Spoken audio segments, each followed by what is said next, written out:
गांव के पास बने एक जंगल में दो राक्षस रहा करते थे।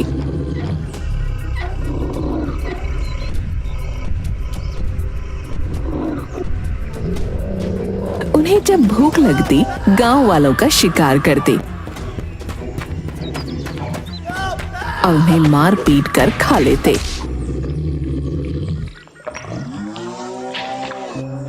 जिसके कारण गांव के लकड़हारे उनसे बहुत डरते थे। एक बार अनजाने में उन्होंने इंसानी वेश में नागराज कुमार को पकड़ लिया और उनका जादुई दीपक उनसे छीन लिया। नागराज कुमार, ये तो बड़ा अनर्थ हो गया। नागलोक के जादुई दीपक के कारण ही यहाँ उजाला रहता था। अगर दीपक नहीं मिला तो हमें अंधेरे में रहना होगा। सैनिकों, पिताजी को इसकी खबर नहीं होनी चाहिए। मैं उन राक्षसों को ढूंढकर दीपक जरूर ले आऊंगा। लेकिन नागलोक में अंधकार हो जाने के कारण नागराज कुमार का सर एक बड़े पत्थर से टकरा जाता है और वो बेहोश हो जाते हैं। दूसरी तरफ गरीब लकड़हारे बाबूलाल के घर में खाने को कुछ भी नहीं था। वो सोचने लगा, राम जी की कसम, मरना तो निश्चित है। या तो भूख से मरे या फिर जंगल जाकर मरे। जंगल जाकर मरूंगा तो कम से कम मन में यह तो रहेगा कि हमने परिवार के लिए मेहनत करी, वरना मरने के बाद भी खुद को माफ नहीं कर पाऊंगा। बाबूलाल की बीवी ने उसे घर में पड़े चोकर की 2 रोटियां और चटनी दे दी। एक हाथ में कुल्हाड़ी और एक हाथ में खाने पीने की पोटली लेकर बाबूलाल पेड़ काटने जंगल की ओर चल पड़ा। जब वो जंगल पहुंचा तो उसे दूर दूर तक कोई नहीं दिखा। वो सोचने लगा, राम जी की कसम, कितने बड़े बड़े पेड़ लगे हैं और दूर दूर तक पंछी भी दिखाई नहीं देता है। इन राक्षसों के डर से चिड़ियों ने भी जंगल में आना छोड़ दिया है। आगे जाऊं या यहीं से लौट जाऊं? डर के मारे तो हमारी चुटिया खड़ी हो रही है। राम जी की कसम। बेचारे बाबूलाल के सामने बार बार उसके परिवार का भूखा चेहरा आ जाता। हिम्मत करके वो आगे बढ़ा। उसे सामने एक पेड़ गिरा हुआ दिखाई पड़ा। राम जी की कसम, बीवी ने जो रोटी बनाई है खा लेते हैं। कहीं ऐसा ना हो कि भूखे ही मर जाएं। फिर आगे बढ़ेंगे और पेड़ काटेंगे। देखें हमारी किस्मत में क्या लिखा है राम ने। बाबूलाल ने अपनी पोटली खोली। पोटली खोलते ही रोटी, चटनी और प्याज की महक चारों तरफ फैलने लगी। कुछ ही दूरी पर दोनों राक्षस भी पेड़ पर बैठे हुए थे। काफी दिनों से कुछ ना खाने के कारण उन्हें भी बहुत भूख लगी थी। भैया, गलती से हमने नागलोक का दीपक छीन लिया है। नागों के डर से यहाँ छुप कर बैठे हैं, लेकिन इस सुगंध ने तो मेरी भूख को और भड़का दिया है। अरे भैया, लगता है कोई मानव खाना खा रहा है। मुझे तो मानव के मांस की भी सुगंध आ रही है। चलते हैं और देख कर आते हैं कि किसकी इतनी हिम्मत है जो जंगल में हमारा खाना बनने आया है। वह देखो भैया, वह मानव जाति का जानवर पेड़ के नीचे कुछ खा रहा है। कौन हो तुम? तुम्हें डर नहीं लगता? यहाँ पर बैठकर क्या खा रहे हो? आज तो तू गया बाबूलाल। अजी, आपने भी क्या पूछ लिया? मैं गरीब क्या खाऊंगा? सूखी रोटी और चटनी, यही तो हमारी किस्मत है। राक्षसों ने मानव गोश्त के सिवा कभी कुछ नहीं खाया था। ये नई चीजों को देखकर उनके मुंह में पानी आ गया। उन्होंने बाबूलाल से कहा, बाबूलाल भाई, क्या तुम अपनी रोटी हमें दोगे? राम जी की कसम, भगवान झूठ ना बुलाए। हाथी के जैसा तो शरीर है आपका। भलाई छोटी छोटी 2 रोटियों से आपका क्या होगा? अरे भैया, अगर यह रोटी तुम हमें दे दोगे तो हम तुम्हारी जान भी बख्श देंगे और तुम आराम से लकड़ी काट कर अपने गांव वापस चले जाना। हे भगवान, क्या मुंह दिखाऊंगा गांव में जाकर? वैसे भी मेरे घर में तो बिल्कुल अंधेरा होगा और भूखे मर जाएंगे सब लोग। तो फिर कोई दिया जलाने वाला भी नहीं होगा। अरे वाह, क्यों ना नागलोक का दीपक हम इस मानव को दे दे। अगर दीपक इसके पास रहेगा तो खतरा भी इसी को होगा और हमारी मुसीबत टल जाएगी।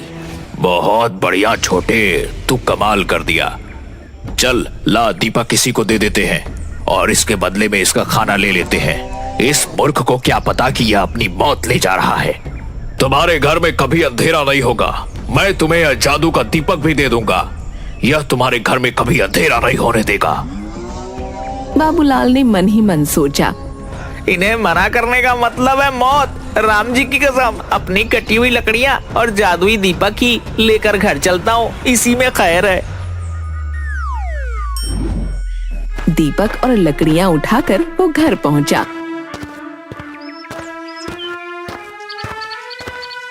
क्यों जी, आ गए तुम? सीता मैया की जय, बड़ी भूख लगी है।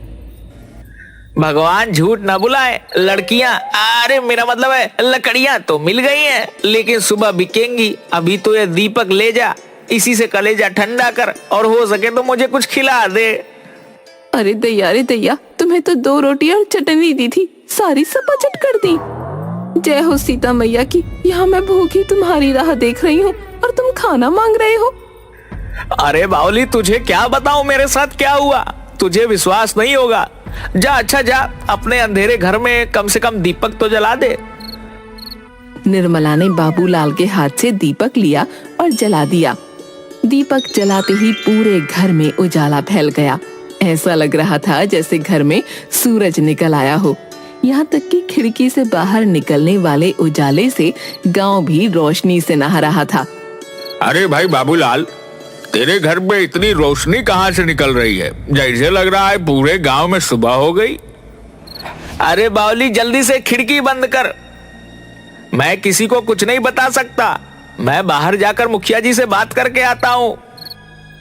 बाबूलाल बाहर जाता है और राक्षसों के डर से किसी से कुछ भी नहीं कहता। भगवान झूठ ना बुलवाए मुखिया जी, ऐसी तो कोई बात नहीं है। हम गरीबों के यहाँ भला बहुत दिनों के बाद दिया जलाया है ना, इसलिए आपको लग रहा होगा मेरे घर में रोशनी है, वरना मुझे गरीब के यहाँ दिया जलता ही कहाँ है। बाबूलाल रोज शाम को अपना दिया जला लेता। धीरे धीरे जिस घर में भी कोई दावत होती या रोशनी की जरूरत होती, लोग बाबूलाल का दिया ले जाते और उसे उसके बदले में पैसे दे देते। पैसे मिलने से बाबूलाल और निर्मला का पेट भी भरने लगा। अजी सीता मैया की जय हो। मैं तो समझती थी तुम बड़े बुड़बक हो, लेकिन तुम्हारे इस दीपक ने तो हमारे घर में भी रोशनी कर दी और हमारे पेट में भी। भगवान झूठ ना बुलवाए, पगली कह तो तू सही रही है। लेकिन एक दिन शाम को जब बाबूलाल और निर्मला ने दीपक जलाया तो आकाश में परियां उड़ रही थीं। उनकी नजर धरती पर गई। उन्हें लगा जैसे धरती पर कोई तारा उतर आया हो। अरे लाली, सतरंगी, नारंगी, जरा धरती की तरफ देख। आसमान का तारा जमीन पर कैसे चमक रहा है। आज इसका राज पता करके आते हैं। सभी परियां धरती पर पहुंची और ये देखकर हैरान रह गईं कि वो दीपक तो नागलोक का दीपक है। हे भगवान, अगर नागलोक के नागों को पता चल गया कि ये दीपक यहाँ है तो इस मानव की तो खैर नहीं। मुझे लगता है हमें जल्दी से बता देना चाहिए। परियां जोर जोर से बाबूलाल का दरवाजा खटखटाती हैं। आप लोग कौन हैं? हम लोग तो बहुत गरीब हैं, हमसे क्या चाहती हैं? हम परियां हैं, तुम्हें सावधान करने आई हैं। तुम्हें ये दीपक कहाँ से मिला? ये पृथ्वी लोक का दीपक नहीं है, ये नागलोक का दीपक है। जल्दी से जल्दी इस दीपक को जहाँ से लाए हो वहीं रख दो, वरना तुम्हारे ऊपर बहुत बड़ा संकट आ जाएगा। भगवान झूठ ना बुलवाए, ये आप क्या कह रही हैं? परी रानी, ये दीपक तो मुझे जंगल में राक्षसों ने दिया है। यह तो मेरा उपहार है, मैं इसे किसी को नहीं दूंगा। सीता मैया की जय हो। इस दीपक की वजह से तो मेरे घर में खाना बनता है, मैं इसे किसी को नहीं दूंगी। तुम बड़े भोले हो मानव। राक्षसों ने नागराज को बंदी बनाकर इस दीपक को चुरा लिया था। ये दीपक नागलोक का सूरज है। इस समय पूरे नागलोक में अंधेरा है और सभी नाग इस दीपक को ढूंढ रहे हैं। अगर उन्हें पता चल गया कि ये दीपक तुमने चुराया है तो वो सब तुम्हारे ऊपर आक्रमण कर देंगे और ये गांव खत्म हो जाएगा। यह आप क्या कह रही हैं? अगर ऐसा हो गया तो क्या होगा, आप ही बताइए। मैं उन्हें यह दीपक कैसे वापस करूं? मेरे अंदर तो ना ताकत है, ना हिम्मत है और ना ही कोई जादुई शक्ति। तुम चुपचाप ये दीपक ले जाकर गांव के बाहर बनी सांपों की बांबी के पास रख दो, वो इसे खुद ही ले लेंगे। लेकिन अब इस दीपक में तुम्हारी गंध आ गई है, वो तुम्हें छोड़ेंगे नहीं। वो तुम्हें सजा जरूर देंगे। अरे सीता मैया की जय हो। परी रानी, मेरे पति को बचाने का कोई उपाय बता दीजिए। ये लो, ये जादुई मोती है, इसे मुंह में रखने से तुम गायब हो जाओगे। तुम अपनी बात नागराज को कैसे समझाओगे ये मैं नहीं जानती, पर मैं तुम्हारी इससे ज्यादा कोई भी मदद नहीं कर सकती। तुम्हें खुद ही अपनी बुद्धि से काम लेना होगा। अरे ये क्या हो गया? घोर कलयुग है। मैं तो राक्षसों को खाना देकर आया और उन्होंने मुझे यह मृत्यु को बुलाने वाला दीपक दे दिया। सुनिए जी, घबराइए नहीं, हमें हिम्मत से रहना पड़ेगा। आपको पता है ना, नाग पंचमी आने वाली है। चलिए हम गांव का सारा दूध खरीद लेते हैं। बाबूलाल और निर्मला ने दीपक को गांव के बाहर नाग के बिल के पास रख दिया।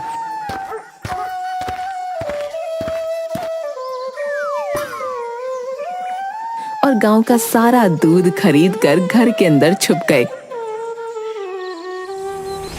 कुछ ही देर में दीपक नागलोक के सांपों को मिल गया। हमारे दीपक को जरूर किसी मनुष्य ने छुआ है। उसके अंदर से मनुष्य की गंध आ रही है। जिसने हमारे दीपक को चुरा कर नागलोक में अंधेरा करने की कोशिश करी है, उसे हम कभी नहीं छोड़ेंगे। उसे इस घनघोर अपराध की सजा जरूर मिलेगी। सभी नाग बाबूलाल की खुशबू को सूंघते हुए उसके घर की तरफ चल पड़े। दूर से ही सांपों की फुफकार की आवाज आने लगी। सभी गांव वालों, आप सभी एक एक कटोरा दूध मेरे घर के चारों तरफ रख दीजिए और सभी अपने अपने घरों के दरवाजे बंद करके अंदर छुप जाएं, जब तक मैं ना कहूं कोई बाहर नहीं आए। गांव पर एक भयानक संकट आया है, लेकिन मैं आप सबको इस संकट से बचा लूंगा। सभी गांव वाले बाबूलाल के घर के चारों तरफ दूध ही दूध रख देते हैं। निर्मला पूजा की सामग्री लेकर बाहर बैठ जाती है। जैसे ही सांप घर की तरफ आते हैं, वो कुमकुम, रोली, चंदन से उनका टीका करने लगती है और दूध का प्रसाद देती है।